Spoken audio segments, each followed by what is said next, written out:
important session, the people-to-people contacts, the cultural relations.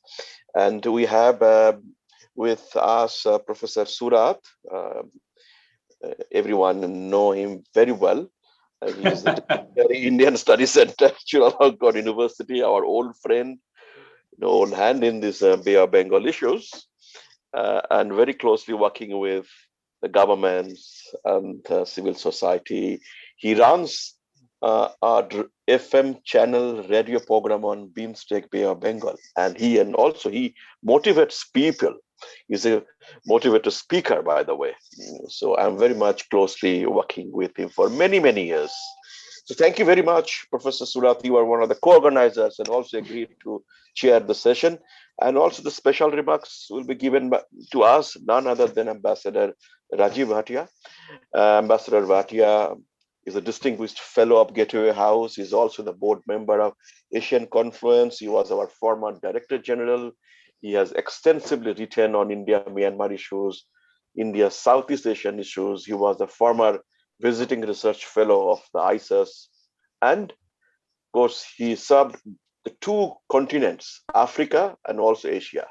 So he's the right example of a corridor connecting Asia and Africa, on which Bangladesh, Bay of Bengal countries are deeply involved. So welcome you, sir, to the session, and we look forward to your special remarks, motivating speech as well. And with us, there will be four panelists. Sabyasachi Datta, my good friend from Asian Conference, Dr.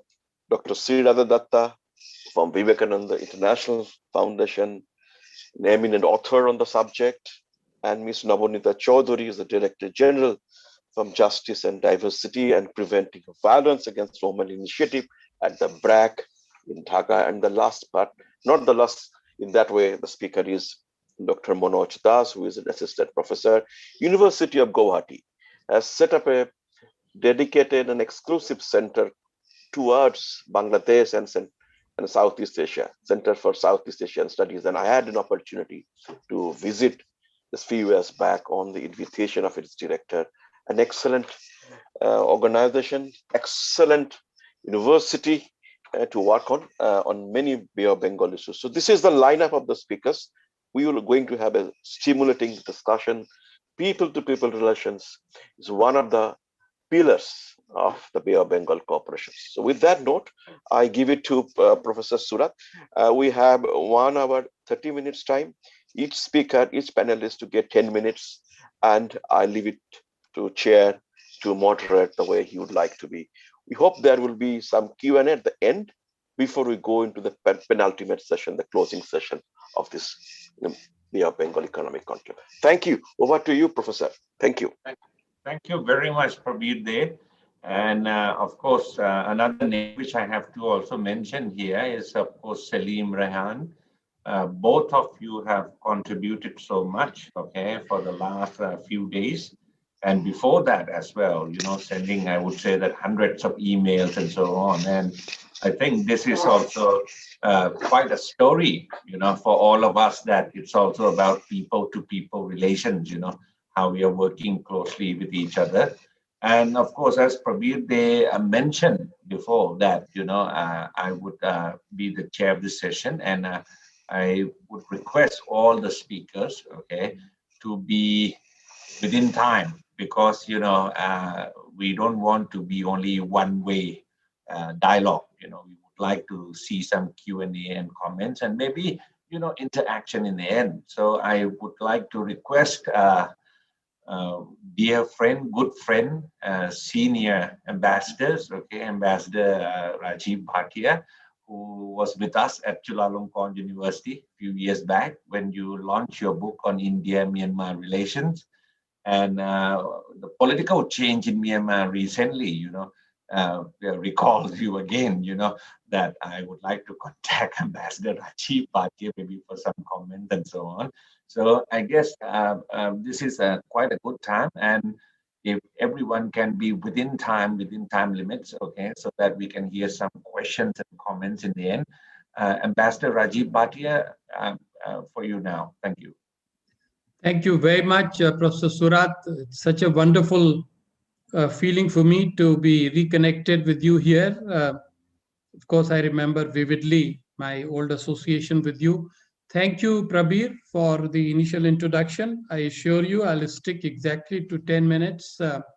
But let me express my sincere appreciation to the host institutions, their heads, and their lead people who have made this extraordinary and most memorable conference on Bay of Bengal economic dialogue. I think this will be remembered for a long time for it being a 4-day affair and a terrific mix of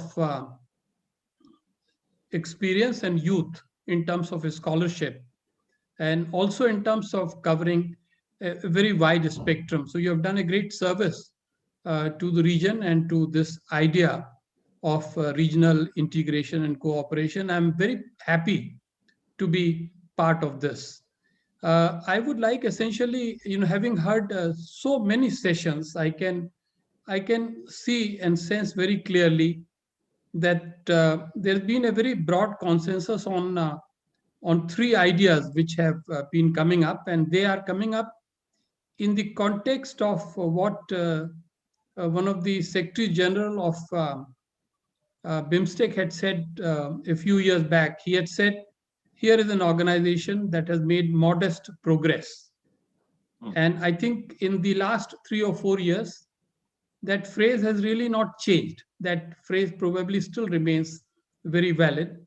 And therefore, the question that is coming up again and again in session after session is there is modest progress, and yet there is immense potential in the future. So the question that comes up is as to why and how this gap has to be bridged. And a number of commentators and scholars in the past few years have talked about three things in particular. Number one, the lack of strong political commitment. I think this is coming up consistently. The second, which is being implied and mentioned but not directly, is bureaucratic inertia. Somehow, the various ministries and departments in our member governments are not able to carry forward, the political leaders' uh, decisions, and that is a problem. But the third, which is most important and directly relevant to our session, is insufficient engagement of the third space. What we say people to people in ASCON terms, we call it third space. And this is where I want to focus for a couple of minutes here, because I know that the panelists will take us into the details. I think when we talk of the third space or the people to people context, we are talking about a total of at least 6 sub sectors. And this is where we need to be talking in some detail. First, the education sector. We cannot expect man on the street to worry about what is going on by way of economic dialogue in this region in the COVID era. But people who are in colleges and universities, they are getting a lot of knowledge, a lot of gyan, as we call it. And therefore, they need to be involved very strongly with our own region. Second, the culture sector. I think the whole lot of people who are involved in arts, culture, literature, uh, music, and the rest of it, they need to be involved, because after all, it just cannot be a club of governments or CEOs of business corporations. We need to involve the artists. The third is the tourism sector. Tourists are our, ambassadors when they move from one country to the other. And we have seen how limited tourism flow is within our own region. Just a few countries send people and just a few countries receive them. But obviously, there is a huge potential there. The next one is the media,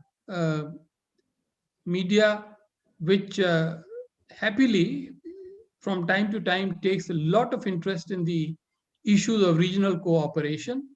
But it is quite periodic, it is not very consistent, and it is not extensive. It doesn't go beyond the capitals largely. So obviously, the wider coverage by media of the issues of regional cooperation would be very, very helpful. Then two more sectors or subsectors I should mention. One is CSO, that is the civil society organizations, youth, women, labor, and the rest of it all. We need to involve and engage with them. And finally, this is our favorite section, which is the intellectual elite, as reflected in the academic leadership and the leadership of think tanks.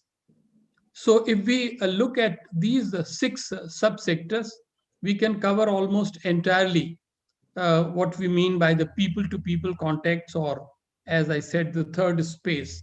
I think the panel would certainly be going into them, and so I would not like to elaborate too much on that. I like to use the next few minutes on trying to put across three specific ideas, and we are doing it on behalf of the people, because none of us really represent any government. None of us work in the business sector.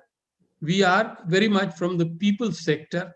And so let us try to adopt a bottoms-up approach. And we hope that through this forum, we can put across these and other ideas for the consideration of our respective governments.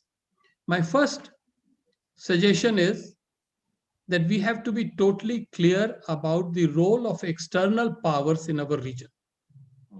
I was quite surprised to hear an extensive presentation on day 2 by a renowned economist from Bangladesh, who argued that given the economic realities, China has to be accepted as the principal interlocutor and partner of BIMSTEC or any experiment in regional cooperation in our region, which is linking South Asia with Southeast Asia. Now, this is a flawed, proposition, with due respect to the professor, because it is one thing for each of us to have our own independent economic relationship with China. But it is quite another to say that China has to be part of this region. China is not South Asia. China is not this part of Southeast Asia. Just as India cannot hope to be a member of EU, or Thailand cannot be hoped to be a member of NAFTA. There is certain geographical, civilizational, historical logic to these regional groupings. And therefore, all that I'm saying is that by all means, BIMSTEC or any other body that we have here will have a relationship as a regional grouping with other external powers, but within a broad policy framework that is acceptable to the member states. It cannot be that one of them would become the principal and probably exclusive partner for BIMSTEC. And this is my first suggestion, and we must draw attention to this. My second point is about the name of this institution. Now you can say, what is there in a name, sir? But I think there is a lot in the name. As many of us go around traveling and speaking about BIMSTEC, we find that people still don't understand BIMSTEC. BIMSTEC stands for an 11-word elaboration: Bay of Bengal Initiative for Multi-Sectoral, Technical and Economic Cooperation. It is so mouthful, it's very difficult for us to explain to the youngsters as to what BIMSTEC is all about. So I suggest that we should consider simplifying this name, and I should say that we should take the inspiration from the organizers of this forum, and my own choice would be a very simple name: Bay of Bengal Community. Bay of Bengal Community, BOBC, or any other name that we all could agree, but it should be simple and straight, and it should convey the spirit. Now you would say, Mr. Bhatia, aren't you complicating the matters? You know, the charter is almost ready, but the charter has not been signed yet. And there's still several weeks, if not months, before the summit will meet. So in a way, maybe all of us should talk to our foreign officers and see whether a simplification is possible or even desirable. My last point, Professor Surat, is if you look at regional groupings that are really working and effective today, all of them meet at least once a year. Some of them, they meet twice a year. ASEAN, for example, meets twice a year. SCO meets twice a year. EU meets several times a year. But we have our own BIMSTEC, which has an average record of one meeting in 4 years. My suggestion in the end is that in the short term, we must support the idea of a biennial summit, that is once in 2 years. And in the medium term, we should really aim at one summit a year. This will symbolize a very strong political commitment, and this will start beginning to make a big change in the future of our regional institution and our regional cooperation. Thank you very much for your attention. Thank you very much, Ambassador Bhatia. Always as usual, okay, very clear and bold, okay, starting with all the criticisms, comments, and then you talk about the gap between modest progress and immense potential, coming to the 6 subsectors, or what you call the third space engagement and so on. And of course, your recommendation and so on, which I don't think I have to summarize it again because this is very clear. I have written all the points down and always as sharp as usual, giving us all the very pragmatic also recommendation at the same time. Okay. Thank you very much. Now I would like to move to our second speaker, panelist. And of course, we will try to do it within time. And thank you very much for Ambassador Bhatia for keeping in time, which is very good, so that in the end, we can hear from people to people, really the real one, okay, where they can interact as well. So may I now go to our good friend here, Sabai Sashi Datta, Executive Director of Asian Conference from Shillong, Meghalaya. And please go ahead, please, within 10 minutes. Thank you. Thank you very much, Chair, and thank you, Ambassador Bhatia, for that setting the stage for us and talking about the third space, which Asian Confluence has been working on. I think I just want like to say that this dialogue, congratulations to Salim Bhai and all the co-organizers, because it really shows the power of the digital mechanism to hold together a dialogue for 3 days with so many people together is a great achievement. And it also tells us that in the future, the people-to-people contacts can also be digital. So the digital medium will play a very, very big role. It has become so much easier to contact people.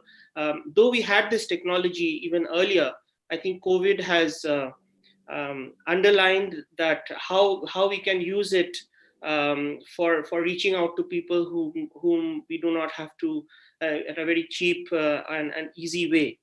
But it also has its limitations, because what I think the digital engagement has shown us is that it is good to connect new people. It is good to nurture old relationships, but it is maybe not that great to go deep into really forging bonds of friendship, which would happen over a meal or a dinner or a cruise on the side of some events that we often do when we do it in physical format. So the physical people-to-people contact and the virtual people-to-people contact have to have a very good mix, I think, in the future. And for the Bay of Bengal region, this is an opportunity. The opportunity is that in spite of the inertia and the lack of facilitation and the so many hurdles that we face, and connectivity, etc.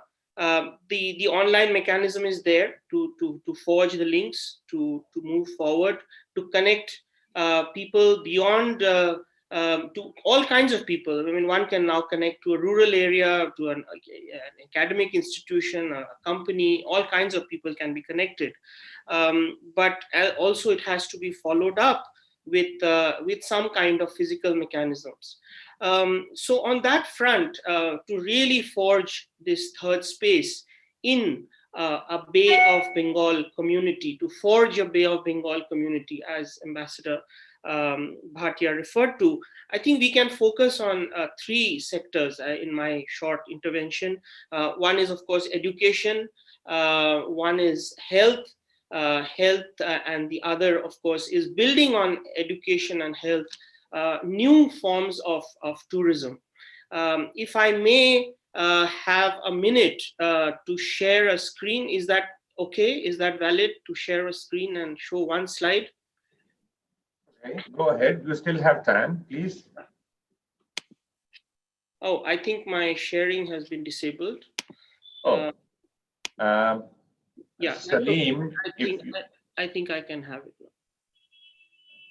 now. It has been enabled. You can share the screen now. Yeah.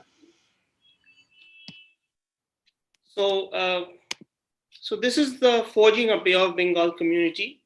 I have just created a map here of connecting. I think what we can do now moving forward is to map ideas. There are many ideas out there. Many have been presented in the conference. There will be many more coming. I think we need to connect ideas to individuals who can champion those ideas and institutions who can back those ideas. And this would be outside necessarily or not necessarily depend on patronage from any particular government or any particular thing. It really could be a people-driven, bottom-up approach. So one is regional tourism. I think regional tourism with global tourism down, long haul flights becoming difficult, all those kind of things, it's going to stay. Regional tourism could be a good enabler. The other idea is, of course, educational cooperation between universities, e-lectures, webinars, physical scholarships, people to people, I mean, educational exchanges, students having online cooperative classes together to forge the links that could start a relationship across the borders towards forging a community. And telemedicine and medical tourism could be another idea. There could be many more ideas, but I'm just listing four. And the huge cultural and ecological heritage of the Bay of Bengal region, such as the Sundarbans, the many temples, the Buddhist heritage, the oceanic heritage, I had some maps here, which I'll show at the end. So across these four ideas, I think we could reach out not only to a whole host of organizations, civil society, high social capital individuals, universities, think tanks, youth, education, faith-based and traditional institutions, the smaller chambers of commerce, new media, entertainment, technology, the museums. Museums are even holding now virtual demonstrations, virtual exhibitions. And all of this, I think, could be an enabler for the tourism industry of the future, the tourism stakeholders of the future, to reinvent tourism in its newer avatars, such as educational tourism, health tourism, ecotourism in the Bay of Bengal region. But the tourism industry needs, I think, education, capacity building from all these other stakeholders. So this would be one of the ideas so that a day would come, maybe next year or a year away from now, 2 years down the line, when tourism would have enough appetite around the world, people would like to do new things. I just know of a friend in the US who started a work from a holiday location as a company, So they take a trip as a group to another remote location and work from there. So that's a new form of tourism that has come out. So these are just some ideas. I would like to end with this map, which I found of 1909 of the Bay of Bengal region, where it was such a closely tied, it looks like, you could buy a railway ticket and then take a steamer from Kolkata to Colombo, or from Madras to Myanmar. So that was how tight knit we were, and let us dream of the day when we can again forge that consciousness with these ideas that may be possible. So on that note, again, congratulations for hosting this very, very important and timely dialogue. And thanks for having me on board. Okay, thank you very much, and excellence. If we can actually, okay, the screen is now changed. Okay, and you start with technology with regard to people, and how, of course, COVID-19 has accelerated that as well. So, of course, in this crisis, also you see the opportunities also that things can actually come up and so on. And then, of course, you talk about health, education, new form of tourism and others, okay, which, of course, similar is also overlapping with what Ambassador Rajiv Bhatia was saying. And at the same time, you also like to call it community, Bay of Bengal and so on. Or when you read Sunil Amrit books, for example, Crossing the Bay of Bengal, you feel that sort of sense as well, And once upon a time, and we used to export elephants, through Bay of Bengal, through India, with no quarantine procedures at that time, So again, those kind of old days are there. We should also think of it as capital as well, that once upon a time we were quite connected and so on. And now I would like to go to Dr. Shri Radha Datta. If I pronounce your name not correctly or anything like this, please forgive me. And you are from Vivekananda International Foundation, New Delhi, which, of course, when you talk about Vivekananda, this is you are referring to Swami Vivekananda, I think so also, right? Because in Thailand, we also like to organize a kind of conference or seminar based on him, also his teaching and so on. So this is again, a kind of people-to-people contact, which of course we run so many programs here. So please, 10 minutes. So far, the first two speakers have been very kind to us with time limits, okay? And I hope you will be very kind to us also. Thank you, Dr. Shira. Thank you, Chair. I'd really like to acknowledge the organizers here, especially Praveer, for having me on board for this. It's always a pleasure to listen to Ambassador Bhatia and Sabyasachi, and I've always learned from their third space scope that they always in. So I'll try and also keep it within 10 minutes and not try and repeat many of the issues that they've highlighted, because these are some familiar issues that we all working on this particular people-to-people do engage in. But for me, the first point here is that whenever I talk about people-to-people, it's always really the lowest hanging fruit. But though I wasn't there for all the sessions, I was able to see some of the sessions on Facebook Live and others. I realized whether we are discussing trade, we are discussing fiscal issues, whatever we are discussing, the core connect amongst all the state-to-state negotiation, engagement, deliberation is people again. So they really form the core connect in everything that we are discussing. So when we talk about people-to-people connect, it essentially means interaction between regular, normal citizens of two countries, and at various levels without, of course, any official interference and guidance. And that's exactly how we've always brought forth the people-to-people concept forward. But again, while it does not have a significant section of formal structures, and there is, I think, merit in the indigenous inherent dynamic that's required. But again, because of that, I think the outreach has been limited. And I'm not talking about the fact that it's almost in the penultimate session that we are doing people to people. But the point here is that people to people have not been, given the kind of priority, or the coreness of the subject has not taken that to another level, simply because of its limited engagement. And I think the point that Sabyasachi just now made, that, pandemic has actually shown us how, despite the fact that mobility was a huge crisis, that we were still able to engage. And technology has been transformative, and it has, while at a certain level, of course, left behind a critical mass in many of our regional spaces. But at the same time, it's been able to, and the fact that we're sitting here for the last few days discussing so many important ideas is also because of this particular connect that we know. Again, in the pandemic, one of the few issues which again is is a problem is funding. We've seen how every economy is facing challenges. It's going to take few years to overcome this gap. So again, when we are discussing people to people, that particular issue which is required to have that, take it to that level that Ambassador Bhatia or Sabyasachi was doing, is something that we'll have to address and see how we can overcome that.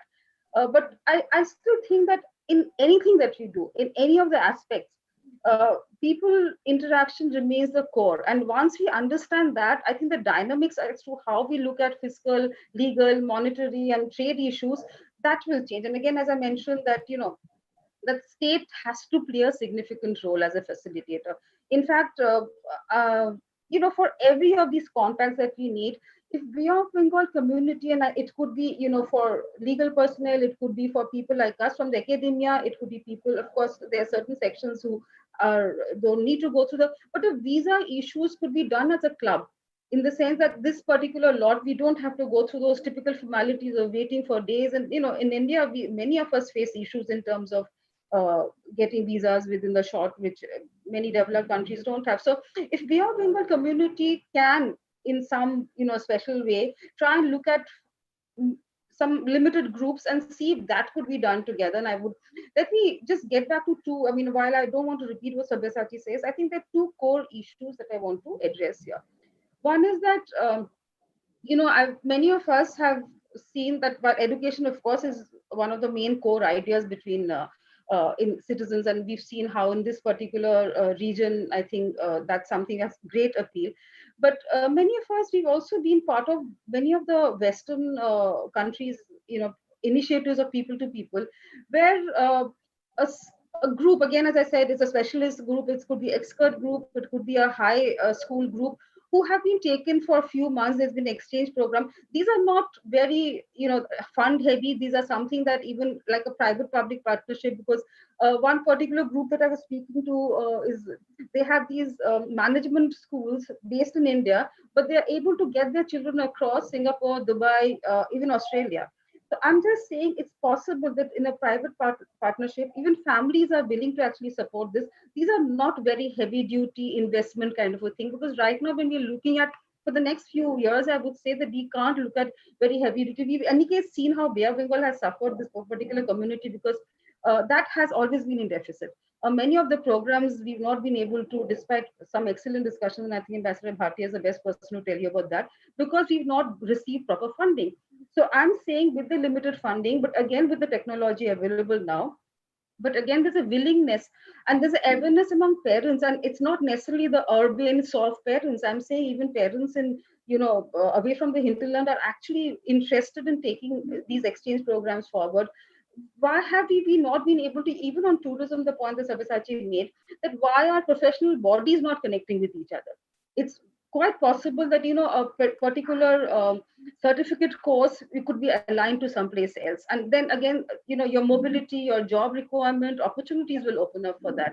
And uh, in a very limited way, I just want to address one thing. Like, we are discussing mobility and border issues in terms of, actually, I mean, in a physical way, I've seen how books in a particular country, so for India, for example, even if they're international publications, it is so difficult to have them sent across the borders. I'm talking about Bangladesh, I'm talking about Nepal.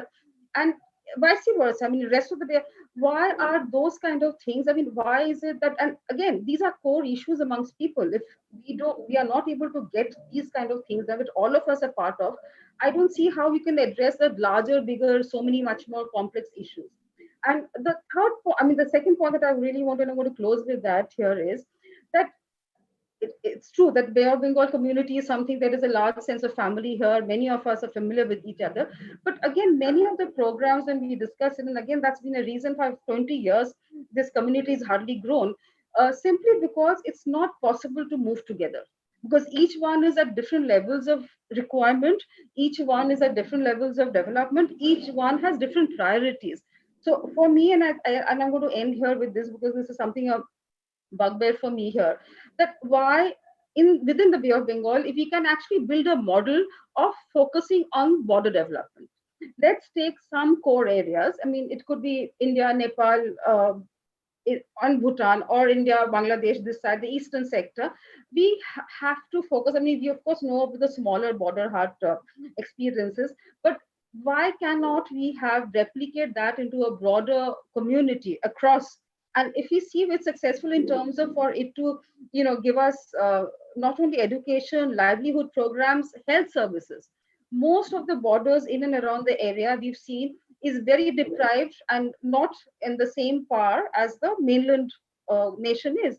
And all of them, in fact, of the border community, while there may be language issues on certain aspects, again, there is some kind of I think everybody is a global citizen, so English becomes a core language here. And why are we not able to provide the children and the people, the border population, with better services? And I think that's something we could, it's really a low-hanging fruit. We don't need great infrastructure. Whatever border infrastructure is available, the border huts and the border ICPs actually provide us with that physical infrastructure, which if we could, even on a daily basis, for a couple of hours, devote to maybe the health services, devote to even education, devote to various, community driven exercises, I think it would take a long way in taking the people to people connect. Because simply, focusing on the urban population, who any case has mobility, which I'm not going to say that we need to deny them anything, that will always be there. There'll be force multiplier to any program that we have. But for me right now, I'm saying, apart from many of the brilliant ideas that have come, why can't we begin with focusing on the smaller broader community programs and projects, which will, we can identify few districts, villages across, a small number of people involved in that particular project, and see if it's possible to replicate it across. I mean, you can't take the entire community together, but if you can replicate it across, depending on the nation to nation relationship, depending on the nature of the border, I think it's something that I would like to see happen. And I don't think it's going to take too much of investment or major decision making, because I think on a certain way, everybody's on the same page here. And I'm going to close in here. I hope I've been within my time limit. Yes, exactly. You still have 1 more minute, but I think you already made your point. So very good points. Okay, you talk about no priorities on people to people engagement because they are limited and so on. In fact, Dr. Shri Radha, that we at one time we were talking also about Chulalongkorn University here in Thailand holding the summer school of BIMSTEC, where we can involve scholars and speakers from Bay of Bengal, and then take them around. We can actually rotate them as well. But these are all good ideas, okay? And then you talk about these barriers, talk about the exchange program, expert group, and then you devoted quite some time for the border focus issue things, okay? Which of course a really good point, a challenging point, thought-provoking. So definitely in the end, we will see, if we have more time for interaction on that. But may I now go to our friend from... Chair, if I could just take 1 second. Okay, yes, please. I just want to, this is a pre-advertisement. I'm just editing a 24 chapters volume on BIMSTEC, and Probir is, of course, one of the authors. And I'm really happy to share this another, I think, couple of months it should be out, and I hope it's going to be a useful exercise for all of us. Thank you. Okay, thank you very much. Okay, let me go to the next panelist. We have here Nobonita Chaudhary. Director of Gender Justice and Diversity from Dhaka. If I pronounce your name incorrectly, please forgive me. Okay, please. No, you pronounced it quite rightly. I am Nobonita Chaudhary, and yes, thank you for having me here. Thank you, Sanem, for inviting me to speak here. I'm feeling very honored and very privileged to have the chance. And as where Dr. Sriradha Datta ended her speech there, that she hopes to have more and more people-to-people contact and networks happening. And I think from our experiences around the world about the regional forums, whichever happened between states, we have seen there are so many obstacles. We have realized there are so many obstacles, so many challenges in making them as active, as fruitful as we want them to see. I think more and more it shows us that people-to-people contact is actually the our hope, and that should be much more explored in the coming days. As Dr. Datta also said, that it has not been explored as much as we have wanted it to be. People-to-people contact, as she was saying, that it is normally citizens of countries, normal citizens of two countries at various levels, when they interact without any official interference or guidance, we call it people-to-people contact. But when we are saying people-to-people contact, it is, yes, it is not happening in the numbers we want it to see, but what do we mean by people? Are we seeing, and what do you mean by normal citizen? Are we who are normal citizen? Who are these people? Are these always male? Are they all speak in the same language?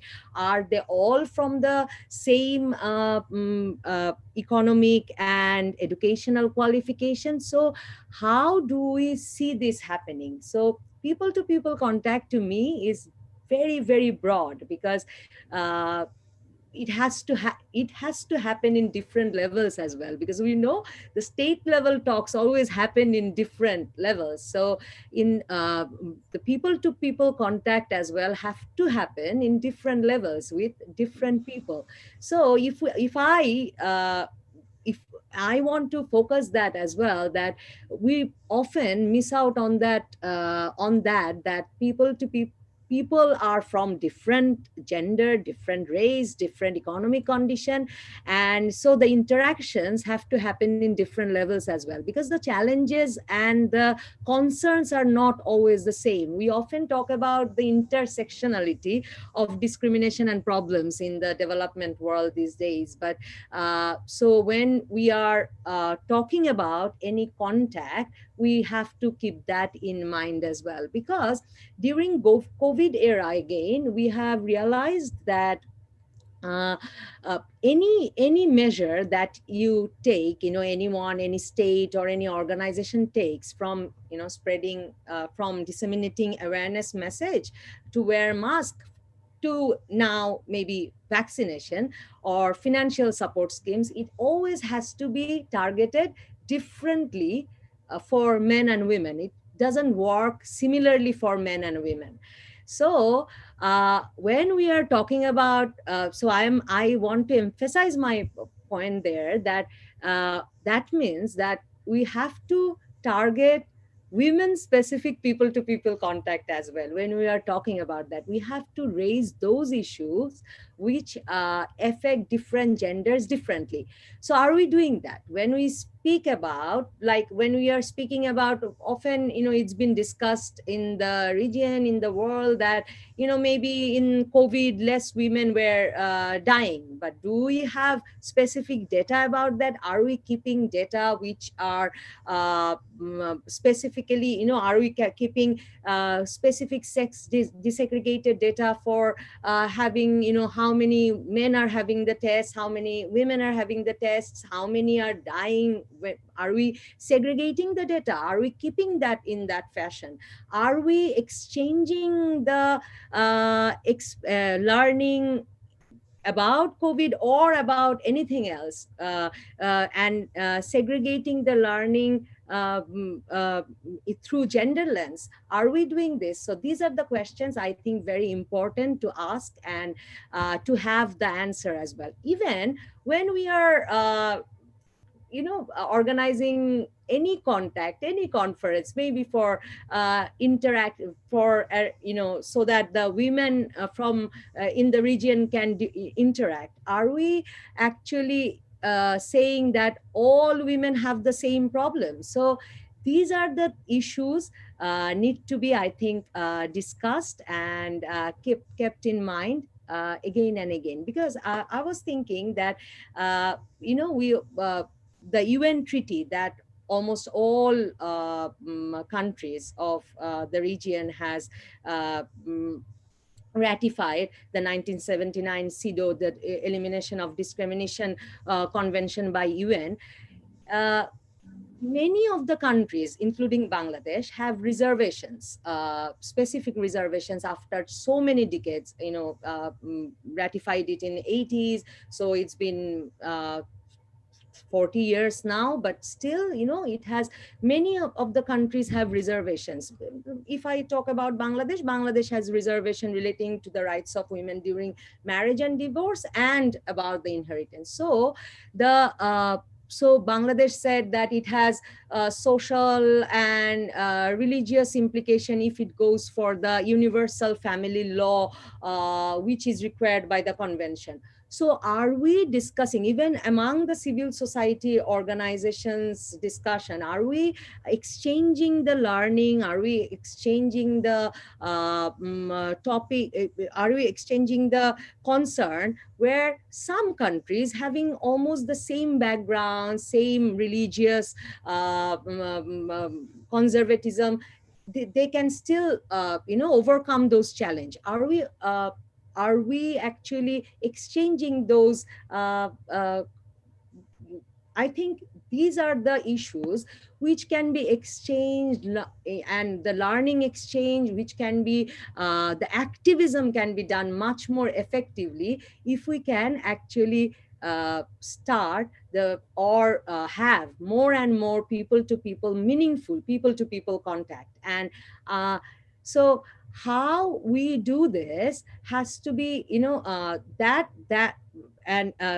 that means having more and more grassroots level community forums active in different in the country as well, and then actually connecting the different community level forums in the region. Because even in the COVID, during this COVID era, it's been discussed around the world as well, especially for women, that it is important to have the community forums, because at the end, those community forums are the space, are the safe space, are the space which actually give women a shelter from violence, shelter from mental distress, shelter from many other things. But then again, as Mr. Shobhoshachi Datta was saying, that it is important. This COVID era also have given us a chance to explore this digital platform, digital opportunities more and more. So even for having more and more people to people contact, I think we can explore digital platforms more, because this era actually showed us that it is possible, it is easier with all those obstacles about visas and others.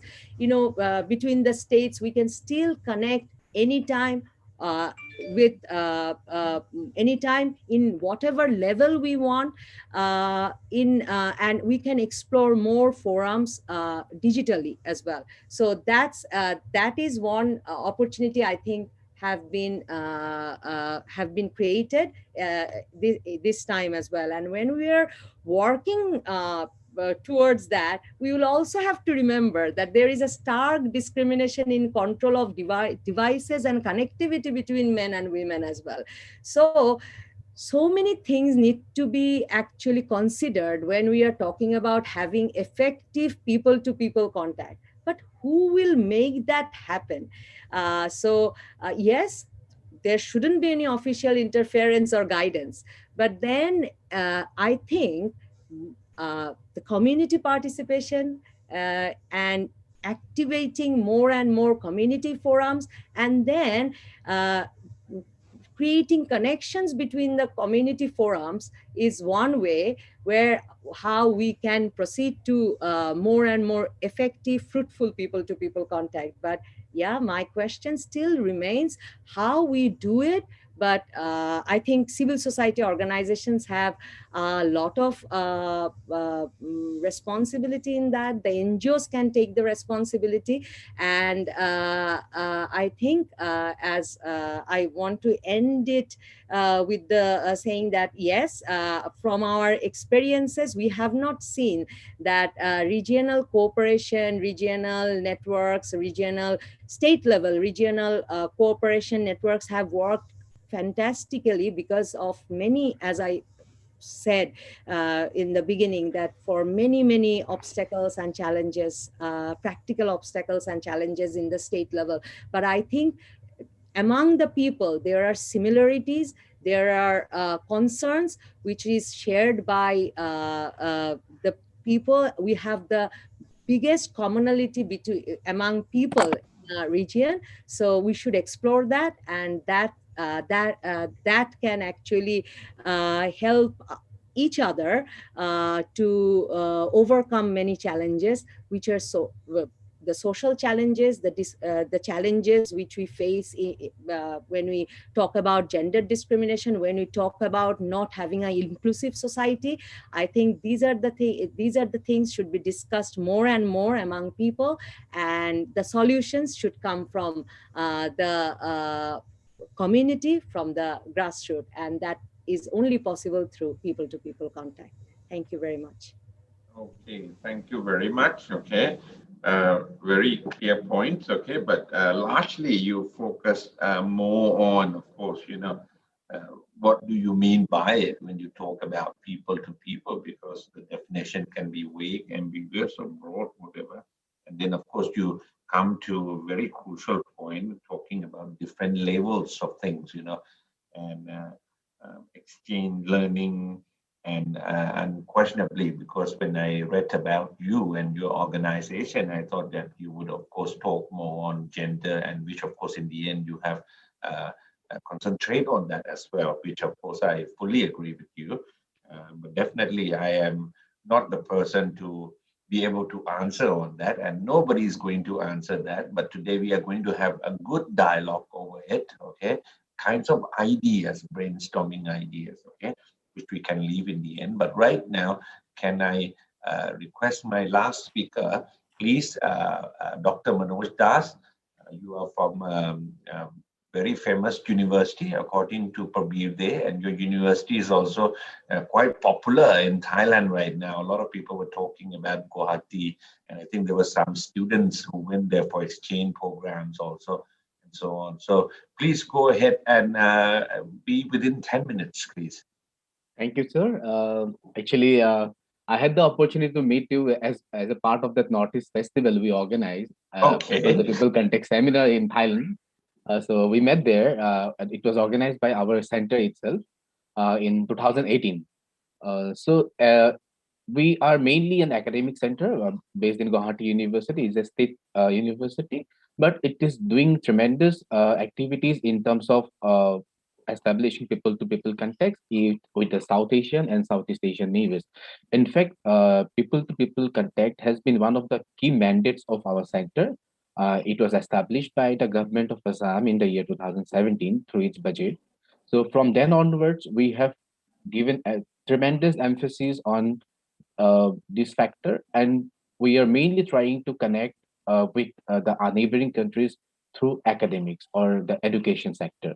So my this inputs will mainly remain to the academia or the educational sectors. Uh, uh, as as the theme has been actually categorized strengthening people to people context, but I would say this pandemic has negative impacts in our case because we had to suspend or postpone two exchange programs with Thailand and Laos, then we had also to suspend two high-level policy meetings that were supposed to be organized by our side in collaboration with this AIC. So we hope we will be in a position to continue that programs in a future course of time. My concerns would be like that. I'll directly coming up to the scenarios of academic collaboration and exchanges. We know that we have this BNPPTT program, like BIMSTEC Network of Policy Think Tank, wherein the BIMSTEC regions, the think tanks are organized. All the 7 member countries, they have their own independent think tanks, which collaborated in a particular platform, that is BNPTT.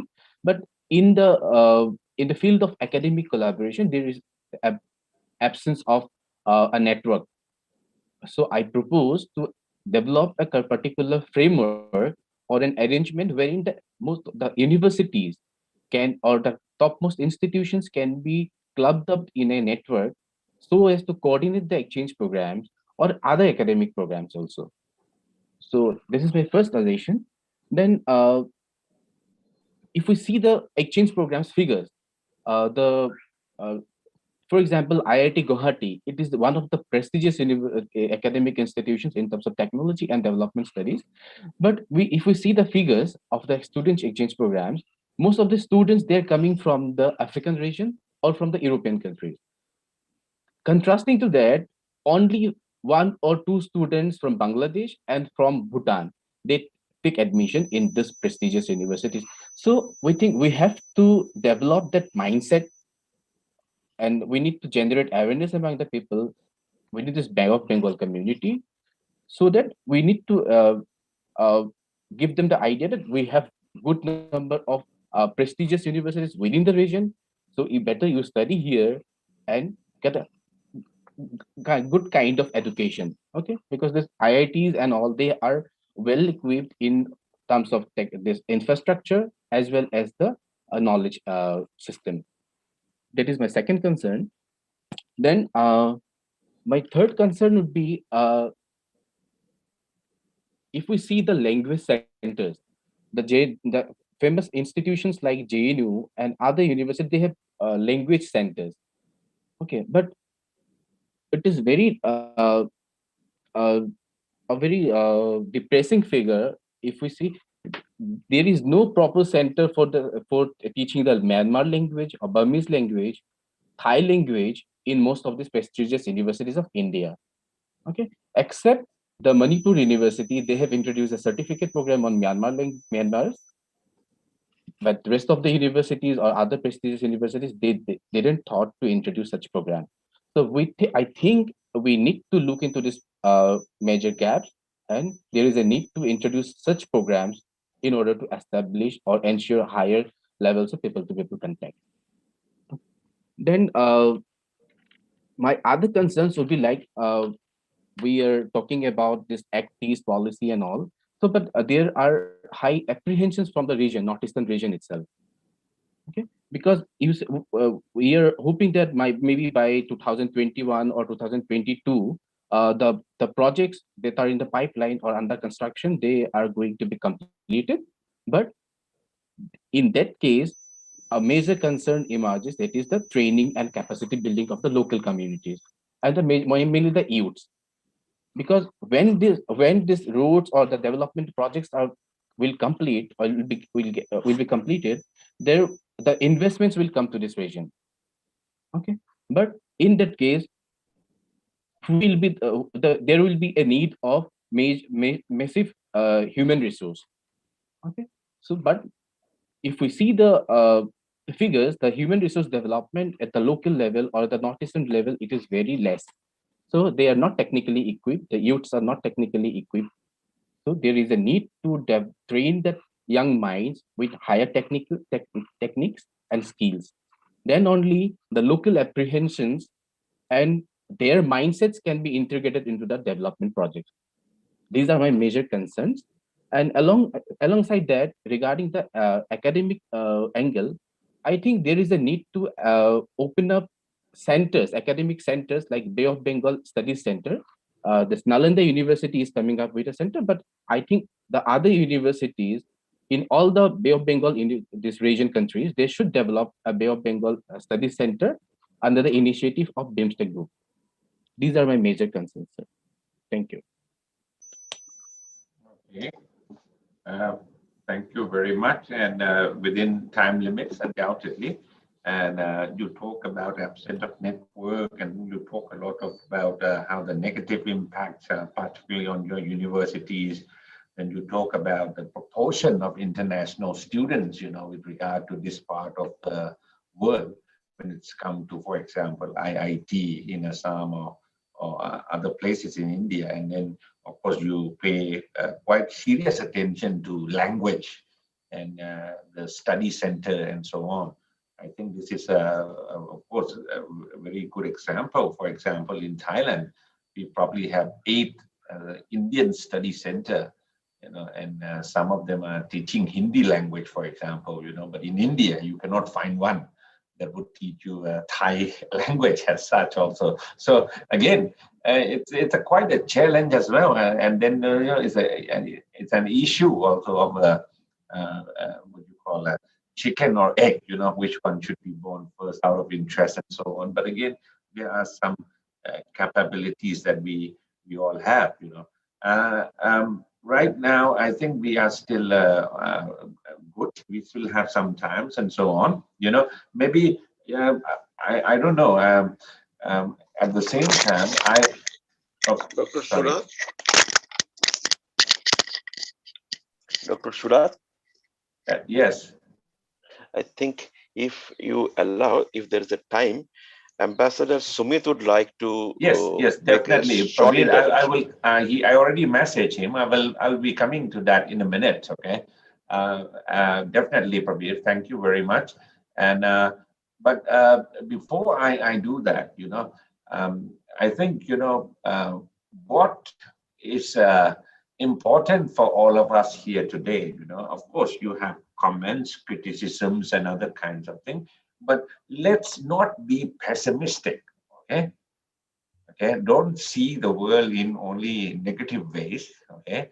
And at the same time, I think we can use, rest of the time here, after I invite some commentators to come and talk, we can also come up with certain initiatives, okay? What we can do and so on, For example, I never let COVID-19 obstruct me. So this is research on BIMSTEC, which of course we train our Thai people, entrepreneurs as well, to understand what BIMSTEC country is all about. We take opportunities, for film screening on BIMSTEC countries, talking about Bangladesh, talking about India, Myanmar, Bhutan, and so on.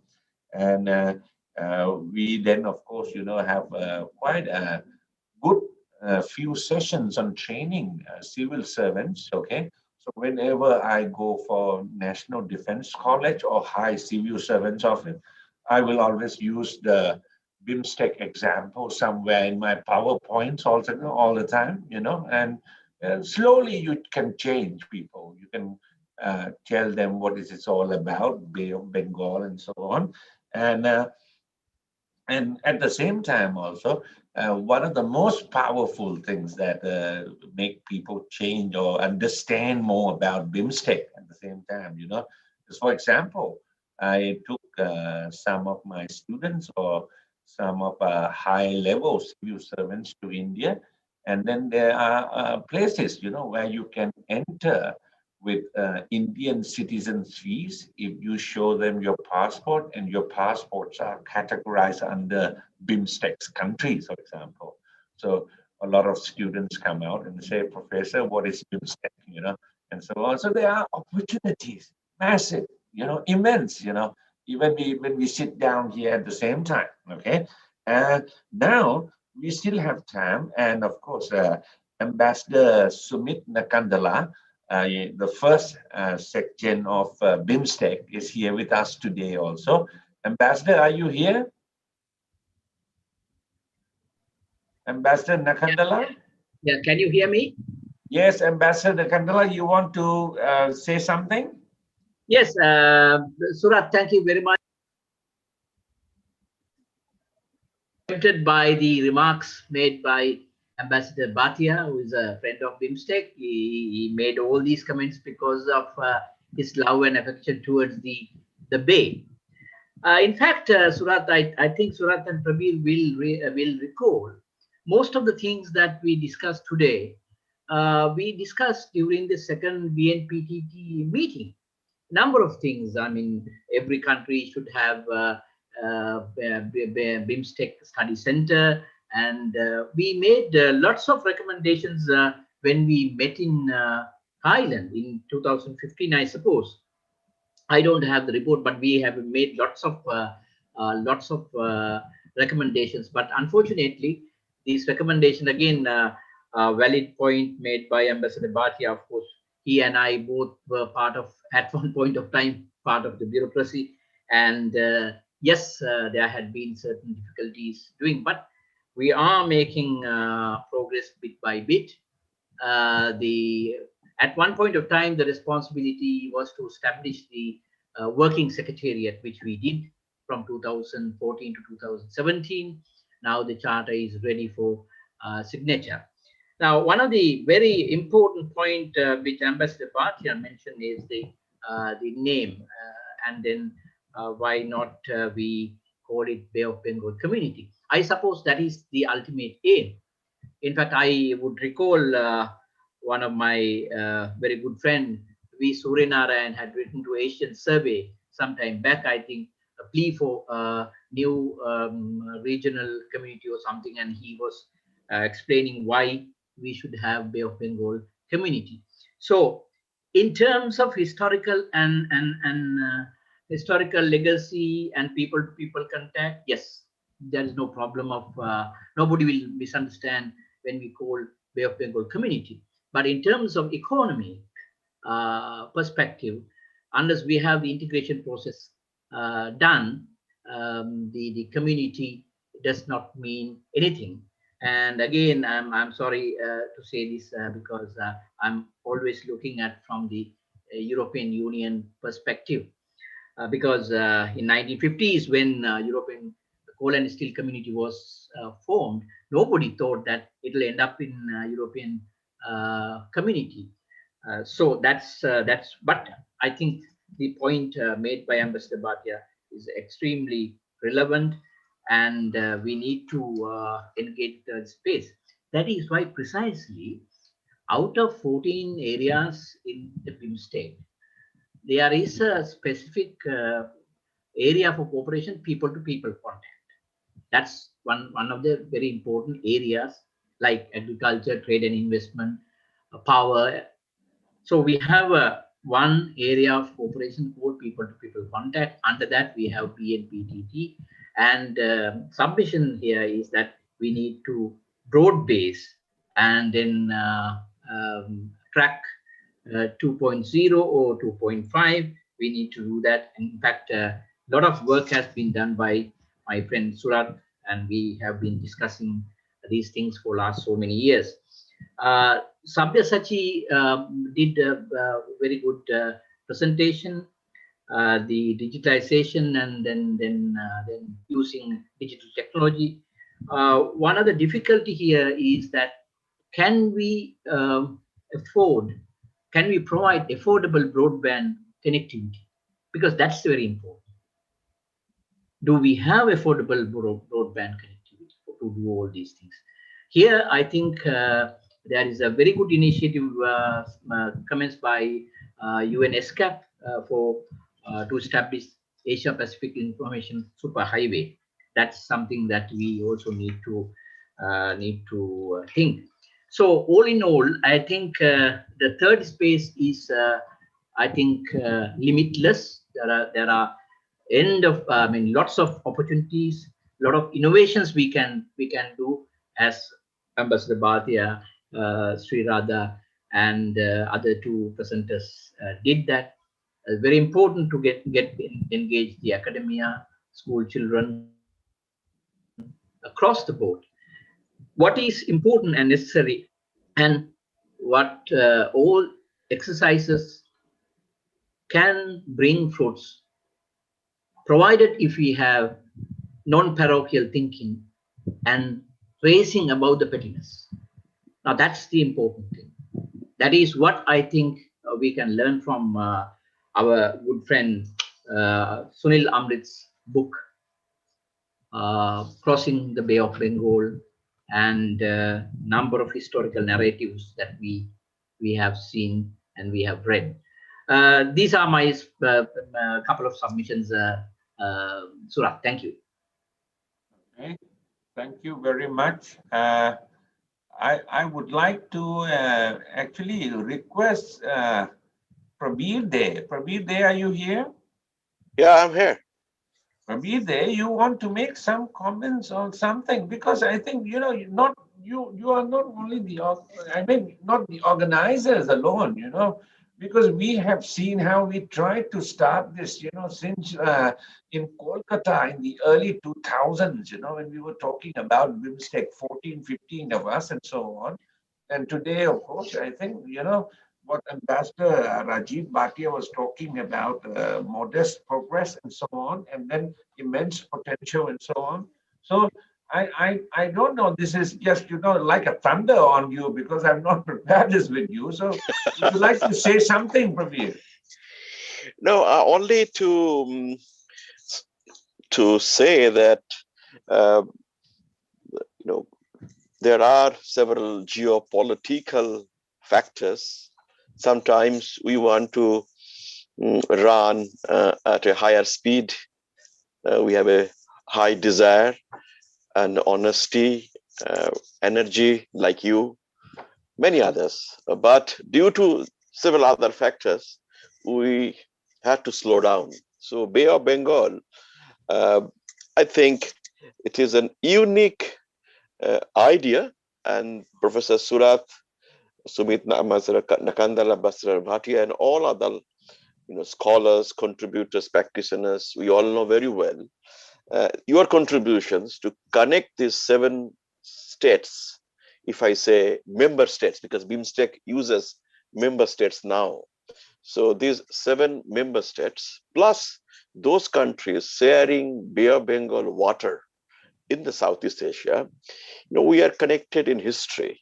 So, and when I start counting who are taking forward the small projects, touching the hearts of young, like you, Sabyasachi Datta, Sri Radha, Nabonita, many others, Salim, and many others. They're doing an individual effort.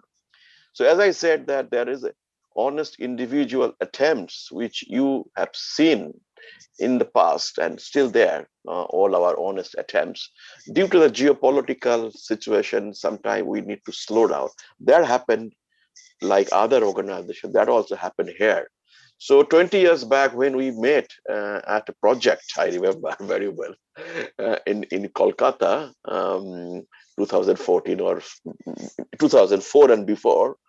In fact, the Bay of Bengal has actually made not necessarily, at a quantum jump, but some small steps forward, in terms of putting together a region. That time, I remember there was no secretariat. Secretariat has been done. Ambassador Nakandala was his first secretariat. Secretary General charter has been prepared, yet to be signed. Ambassador Bhatia made a mention about it. Secretariat funding has been expanded. Autonomy has been given in the secretariat. Many things have done. So, in short, and I'm very, very optimistic and on this. And when I see that there is a FM channel talking about Bay of Bengal, there is a film center, there is a music, artisans, performing arts, exchange of scholars. All these are heavily, important than a mere FTA. So I have enriched in the process. I have earlier I used to think about only economy. I think we need to also look at very well all other important aspects like civilization, cultures. Chulalongkorn University is the only university where Rabindranath Tagore came and planted a tree. in 1929, if I'm correct. And you had an opportunity to organize a big event. Ambassador Sumit Nakhandala, Sunil Amrit, many other scholars, even Professor Sogato Basu from Harvard, he also visited many of the times to your center. So in short, there are very positive signs, and there are many other, initiatives in the region, like in Sri Lanka, for example, or Bangladesh, Bhutan, Nepal. Every countries, they have contributed their part in terms of regional cooperation integrations. So there's a positive sign I have seen. There's some jump, baby steps maybe in the forward, but couple of things, have we done it, properly on time, like FTA negotiations, like other economic areas, connectivity completion projects, etc. We could have, done this regional cooperations much better way.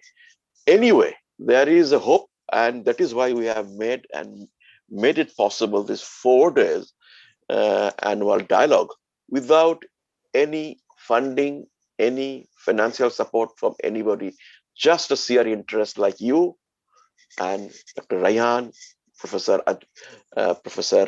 Pusparaj, Pushpa Sarma, Achut Vandari, and Professor Salim Rayhan uh, from Pathfinder, Ambassador Sumit, and Professor Surat. So if there is a will, there is a way, and that's what I found, that this seminar has come to a meaningful conclusions towards the end of the day, and the deliberations by the panelists, particularly in session, they have touched upon almost every aspect, like Bay of Bengal community idea, coming from such a senior scholar and diplomats like Ambassador Bhatia, it carries a weight. And when I see Dr. Srirada Datta and Sabyasachi Datta, Navonita Chaudhuri giving their versions, and Ambassador Sumit Nakandar interventions, so this is, and of course your excellent chairing. This session is one of the best sessions so far I have come across. Thank you very much. Over to you. Thank you.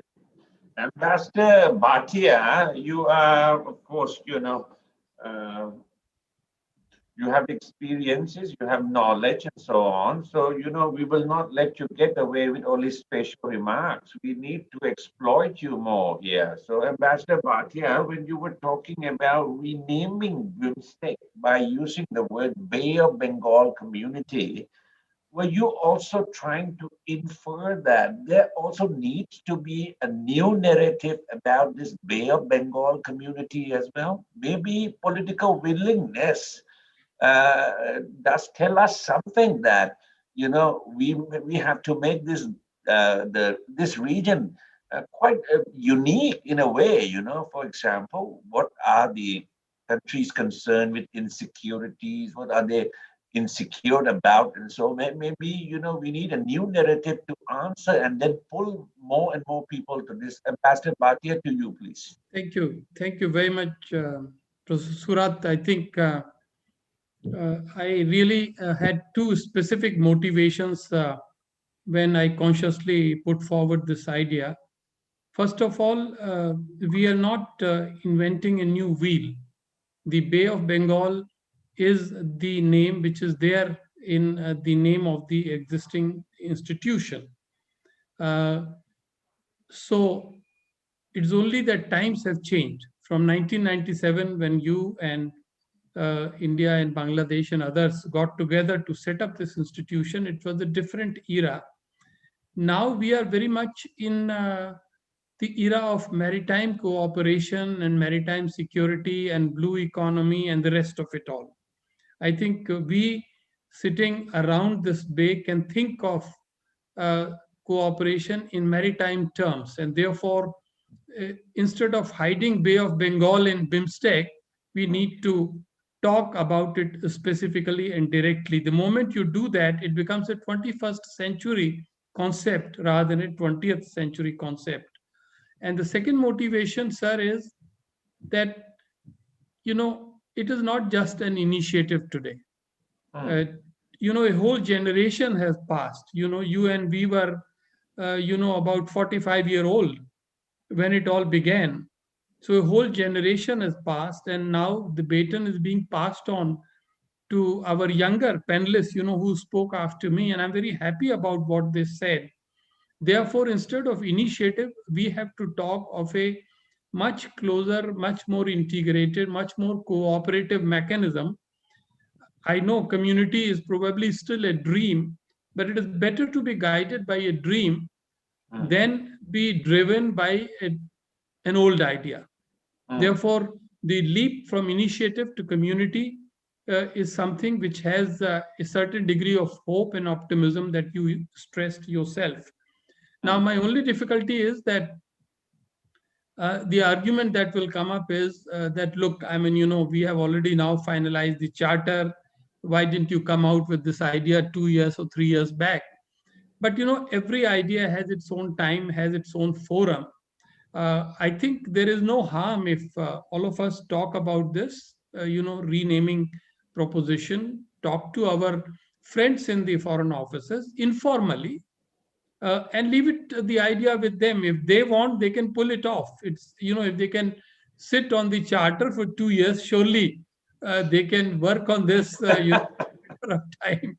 So I would be very frank. And there is a precedent. I remember it was, I think, Hillary Clinton and Australians, they all got together. They said, we can't pronounce the name IORC. They just couldn't pronounce it. They said, we must simplify this before we'll put any. And lo and behold, in a matter of time, the governments, all of them, 22 governments, got together and changed the name. We are only 7. So it is not an impractical idea, but we need some champions, some support there. But more importantly, I'm very clear about one thing, sir, which is that, really we must have regularity. I mean, when we will look back later, 10 or 20 years from now, this is my last point, we will look at 2020 and we will say this was the year of COVID-19. And what did BIMSTEC do in this year? It did not hold a summit meeting. It did not even meet at the ministerial level. Look at all the other institutions. They were busy meeting and talking to each other. Even SARC met, but not BIMSTEC. So we need a much stronger political commitment from our leadership of the 7 countries to make it really a very effective body. Okay. Thank you very much, Ambassador Bhatia. As expected, always sharp and right to the point. Now, I would like to give some time to my panelists here. If anyone would like to somehow raise some points or whatever you forgot to conclude in your points, but I can limit you only about 1 or 2 minutes each. Any panelists? Can I? Yes, Dr. Shirada. Okay, so if I recall, the people-to-people sector is with Thailand, right? Mm-hmm. The Yes, sector? Yeah. So Yeah. I was just thinking that post this few days of deliberation, if we can actually prioritize, say maybe, something which could be done in the immediate terms, say about 3 items, if we could, for every particular division, also for people to people, we could look at prioritizing a few programs or projects in the middle term, and maybe take a longer decade kind of a look to see where do we want people to connect. I'm saying if you have a drawing board in place, it's easier to take the journey forward. While there are many ideas on the ground, and we've again in many different forums been discussing a lot of that, including university and opening up chapters in each other's country, all of that, it can be kind of brought together here. And if we could kind of put an agenda forward, immediate terms, middle terms, and a long term. And I would think a 10 or 20 years is a good way to take it forward, and at least promise ourselves we can take one, particular ticket from there and take it forward.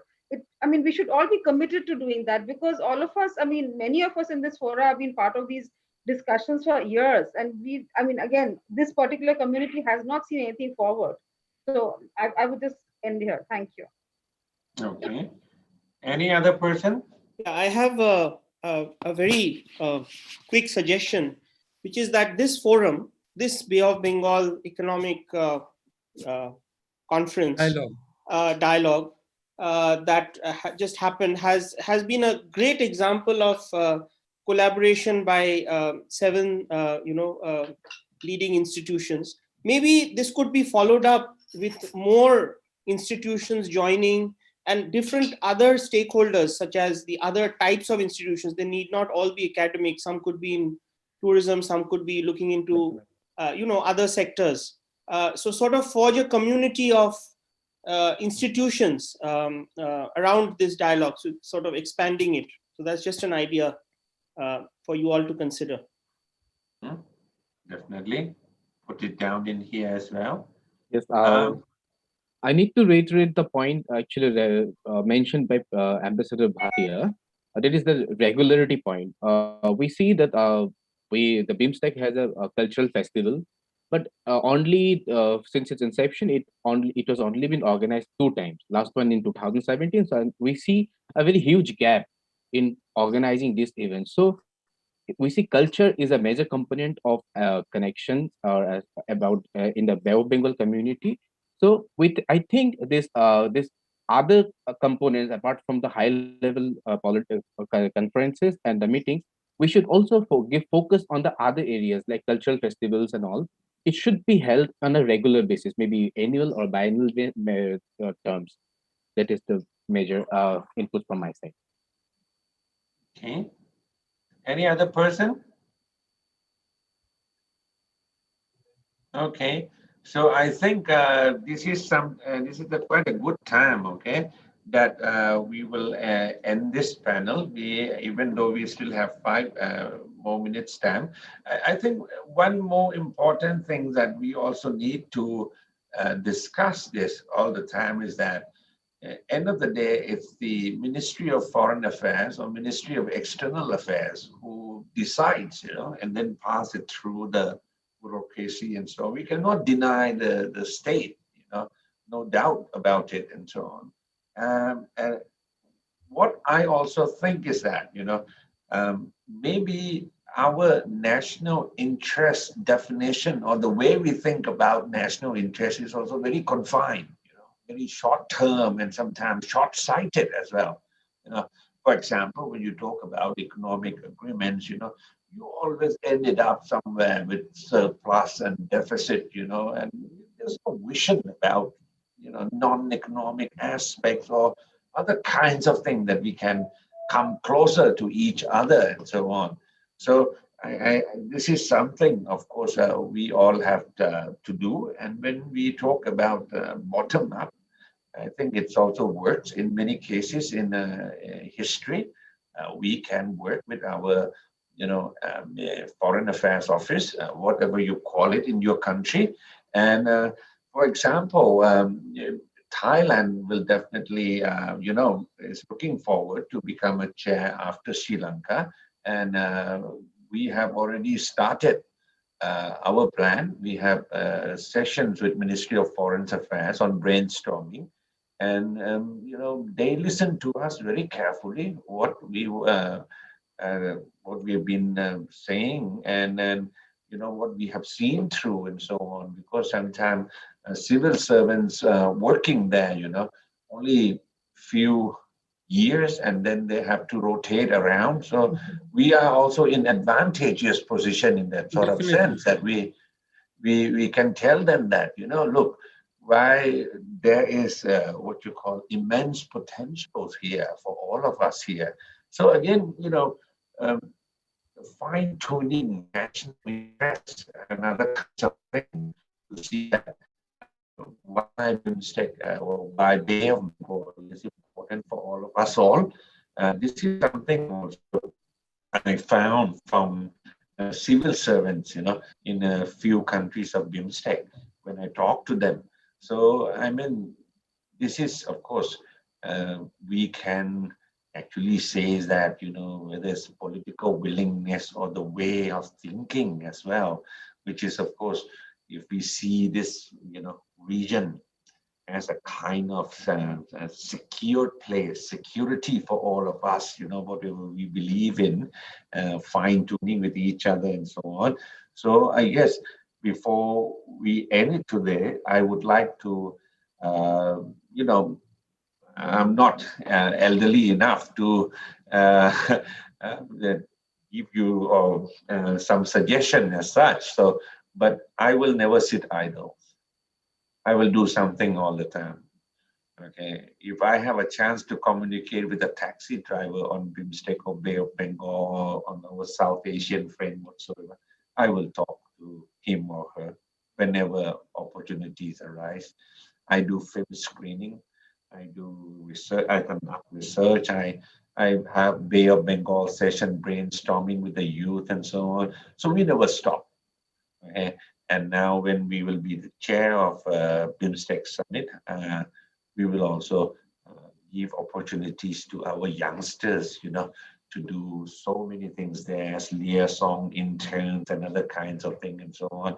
So again, you know, please keep in touch and be optimistic. We criticize, but we do it what we call constructive criticism, so that we strengthen our relations, and we will do it more. I remember when I was at the Taj Hotel in Kolkata in the early 2000s, was only about what, 7, 8 of us, you know, talking about BIMSTECs. Nobody was there as we were talking to us. But today, you know, it's of course, you know, modest progress, but we need to do more. So once again, thank you to everyone. And Prabir, there you are the big boss here, you know, because you connect to all of us. Would you like to say something to end the session? Thank you very much.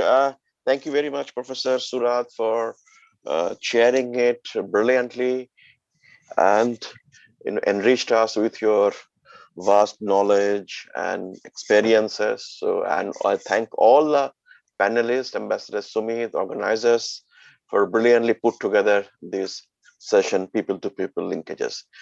We will be having a summary and certainly publications to carry forward. At the end, if I may say that individually we are doing many projects, several, bilateral level, India, Nepal, Thailand, Myanmar, etc. But something we need a regional program to connect the people. That's somewhere missing. So hopefully, since you are chairing an important think tank and important Thailand is also the lead for the culture and people-to-people context, and with your own personal, relation with the system in the Thailand and here in the countries here, please look for regional programs, where maybe in the name of film or maybe in the somewhere, we can connect, the regionally for all the member states. Thank you very much. Thank you very much. Thank you. Thank you. Thank you. Thank you for the wonderful. We also thank you, Dr. Surad. Thank you.